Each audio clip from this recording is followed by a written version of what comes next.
Good morning, good afternoon, and good evening anywhere in the world. Thank you very much for joining our weekly global updates with me, Ken Young.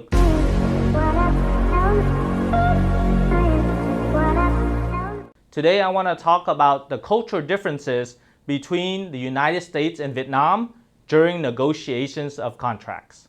So we'll have a full part series, but I want to share one really important matter that is happening right now in the manufacturing, logistics, and international supply chain.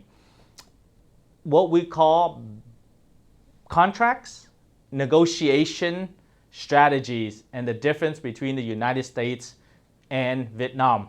So if you're looking at negotiating contracts, which everybody has, or working with different parties, the United States will negotiate for a long period of time. It could be 1 month, 2 months, 3 months. But what they'll do is they'll negotiate all the terms, from pricing to delivery to trade terms to quality control, arbitration, form selection, everything. So what happens is the U.S. and the mentality is we should negotiate everything, all the terms and conditions, so that it appears in the contract, and whatever happens in these four corners of a contract will be the terms. And you switch over and you look at the Vietnamese culture, and I'll share the differences and how to overcome it.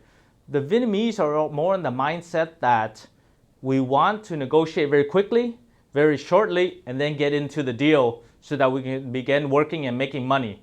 It's more economic driven, right? However, the downside to those quick negotiations is that the contracts are much shorter. They don't cover all the terms and conditions. And if something happens, there's a lot of room for disputes. And another side effect that happens there is after the contract is signed, then there's some more negotiations. Oh, maybe the price is too high, delivery periods are too difficult, supplies have gone up. So that, in a sense, makes it very difficult to mesh the two cultures. So here at Young Global, with over 12 years of experience in international business, what we do is we help the clients find that middle ground. We will help on the negotiations for a certain period of time. We'll set the expectations, and we'll lay out what's called the term sheet to make sure that both sides know when it will begin and when it will end, and when the work, and what we call it in terminology, breaking bread. After everything is signed, we can break bread, we can eat together, and then execute the deal, and hopefully everything goes well. And I want to just switch really quickly to one of the matters that we will also address is regarding fraud. Fraud is a big issue in countries that may not have the same mechanisms in order to protect you, such as banking or such as the legal system.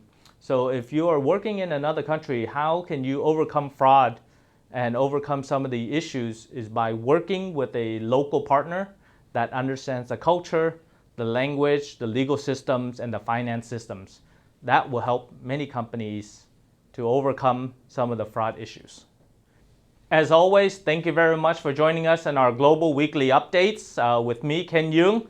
And remember to like us on Facebook, subscribe to our YouTube channel, and click on the bell so you continue to get notifications of all the upcoming videos and news and comments that we have. And we always want you to comment on this video about other things we can do for you and other items you want to hear in the Global Weekly Updates.